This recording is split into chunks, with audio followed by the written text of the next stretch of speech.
अरे देख मानुष झपके तय कौन गा जाता कथा वो अरे नाचा देखे बते जाता से कौन गा है जान हो एक खन्ना गा है वो ये गाँव में है हंसना अपने सोच समझ के रही कहा था वो काबर जान तो वहाँ अभी अभी बिलासपुर ले आवा था की छत्तीसगढ़ ले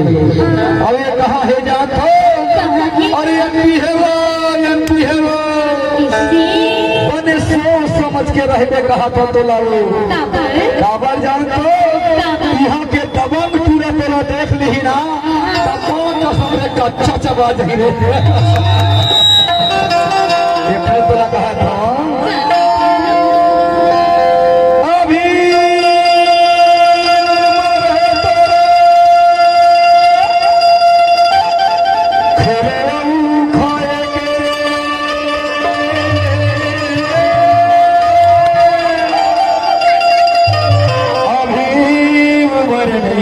मोर रानी